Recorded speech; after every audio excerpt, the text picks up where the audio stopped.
Hello अस्सलाम वालेकुम, welcome to my channel influential learning. तो उम्मीद है आप तमाम लोग खैर खैरियत से होंगे। तो आज का हमारा टॉपिक है drift velocity in a conductor. कल हम लोगों ने पढ़ा था कि हमारे पास स्टेडी करंट क्या होता है। आज हम ड्रिफ्ट वेलोसिटी पढ़ेंगे। ड्रिफ्ट वेलोसिटी पढ़ने से पहले हम थोड़ा सा पढ़ लेते हैं ड्रिफ्ट वेलोसिटी क्या होती है। बेसिकली जो एवरेज वेलोसिटी हमारे पास चार्जेस गेन करते हैं from travelling from one side to another, तो उसको हम कहते हैं कि वो टोटल ड्रिफ्ट वेलोसिटी होती है। ठीक है, कंडक्टर की हम बात करते हैं कि टोटल ड्रिफ्ट वेलोसिटी इन कंडक्टर कितनी होगी।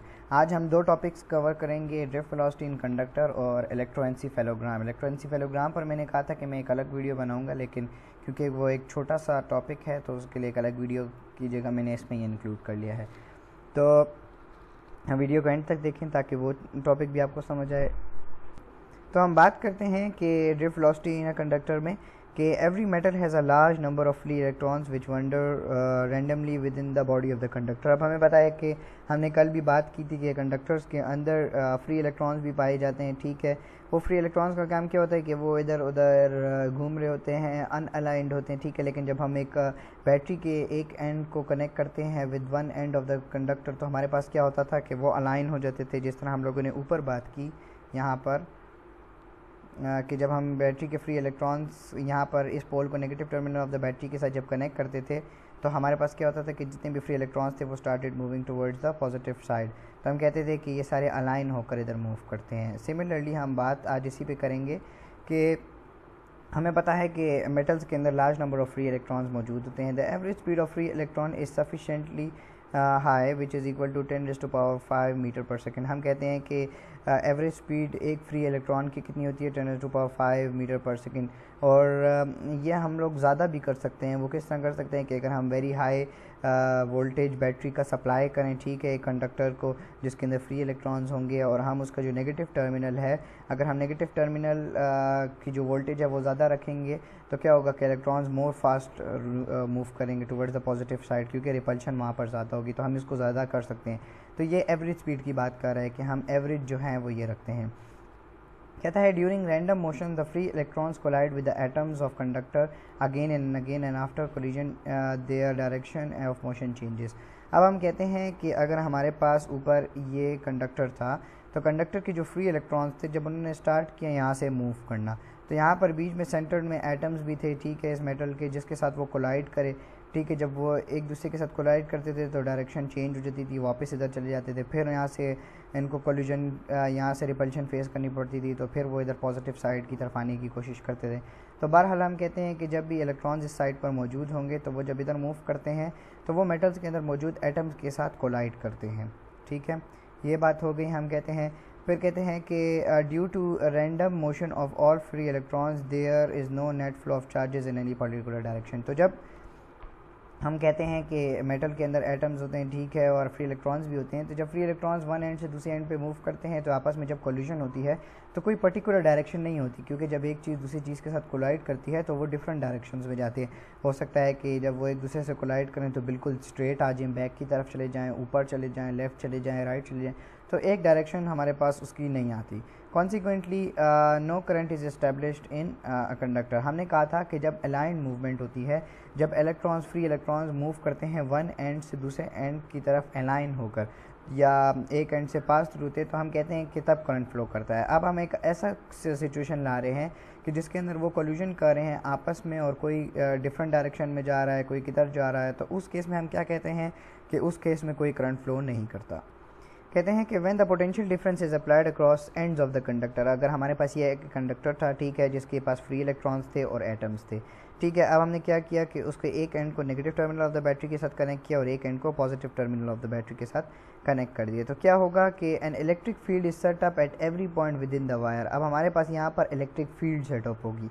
The electrons experience a force in the direction opposite to electric field as a result of this. हमने क्या कहा था कि इलेक्ट्रिक फील्ड हमेशा किस तरह सेटअप होती है, from positive towards negative, positive से हमारे पास निकलती है और नेगेटिव की तरफ आती है। तो हम कहते हैं कि जब हमारे पास यहाँ पर नेगेटिव टर्मिनल के पास इलेक्ट्रॉन्स मौजूद थे, फ्री इलेक्ट्रॉन्स, तो नेगेटिव की रिपल्शन हुई, तो जितने इलेक्ट्रॉन्स थे वो they started moving towards the positive and. जब यहाँ पर हमारे पास कोई बैटरी कनेक्टेड नहीं थी, तो यहाँ पर क्या था कि फ्री इलेक्ट्रॉन्स कहीं भी मूव कर रहे थे, किसी भी एटम के साथ टकरा रहे थे, और किसी भी आफ्टर कोलिजन किसी भी डायरेक्शन में वो जा रहे थे। लेकिन जब हम लोगों ने हम लोगों ने उनको लिमिट कर दिया, हमने उनको बाउंड कर दिया bye connecting the two sides with the two terminals of the battery, तो क्या हुआ कि जब यहाँ पर वो आते थे तो नेगेटिव नेगेटिव की रिपल्शन होती थी, तो वो एक जगह पे कंपेल हो जाते थे या एक जगह पे फोर्स्ड हो जाते थे, इन्फोर्स्ड हो जाते थे कि वो एक ही साइड पर जाएं, तो जिसकी वजह से उनको एक नेट वेलोसिटी मिल जाती है। हम कहते हैं कि एवरेज वेलोसिटी वो गेन करते हैं। तो कहते हैं the average velocity within which free electrons get drifted in a metallic conductor under the influence of electric force is known as a drift velocity. कहते हैं कि एवरेज वेलोसिटी, वो एवरेज वेलोसिटी जो हर फ्री इलेक्ट्रॉन गेन करे in the influence of an electric field, एक electric field की, जब एक इलेक्ट्रिक फील्ड प्रेजेंट है और उसकी वजह से इलेक्ट्रॉन्स जो हैं वो एक एंड से दूसरे एंड पर मूव कर रहे हैं और एक सर्टेन वेलोसिटी गेन कर रहे हैं, तो हम उसको कहेंगे कि ये ड्रिफ्ट वेलोसिटी होगी। The drift velocity of free electron is of order 10⁻⁻⁵ metre per second. ऊपर जब हम लोगों ने बात की थी कि एवरेज स्पीड कितनी थी 10⁻⁵ मीटर पर सेकेंड, और जबकि हमारे पास जो ड्रिफ्ट वेलोसिटी आई है वो 10⁻⁻⁵ सेकेंड आई है। इसी तरह हम बात करते हैं इलेक्ट्रोएन्सीफेलोग्राम EEG के ऊपर।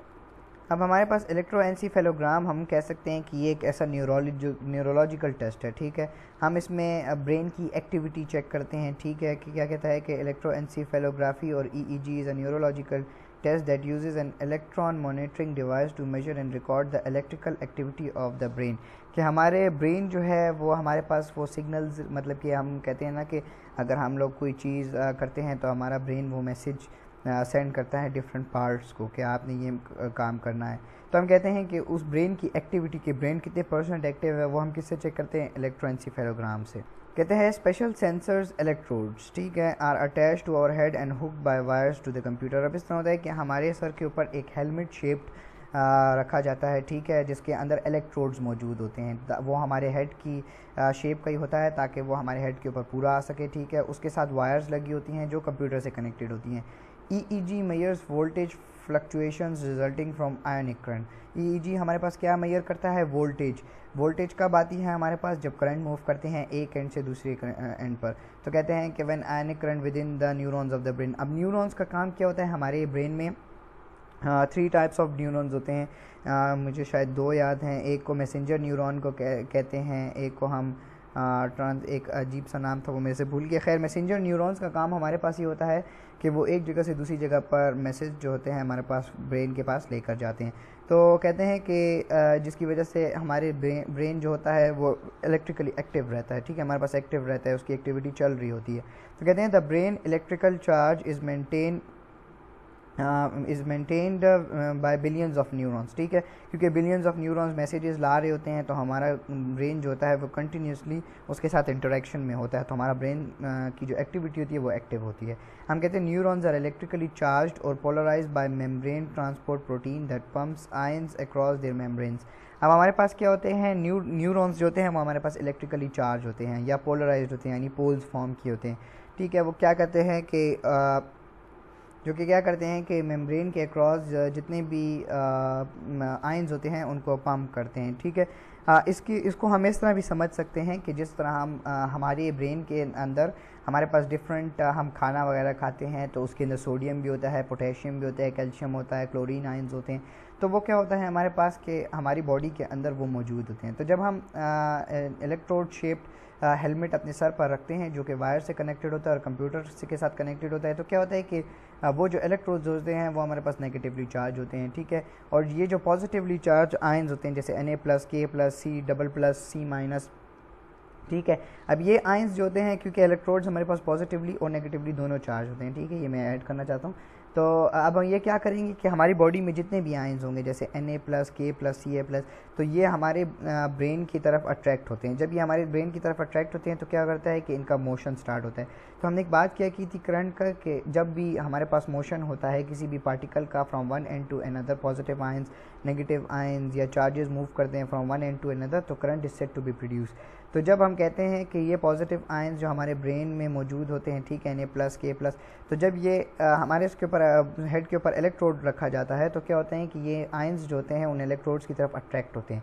जब वो इलेक्ट्रोड्स की तरफ अट्रैक्ट होते हैं तो इनकी मूवमेंट स्टार्ट होती है। जब इनकी मूवमेंट स्टार्ट होती है तो हमारे पास करंट फ्लो करना स्टार्ट होता है। वो करंट हम किससे दे सकते हैं, the computer records your brain through channel in the neurons membrane. The computer records the electrical activity on the screen and on the paper on the wavy lines.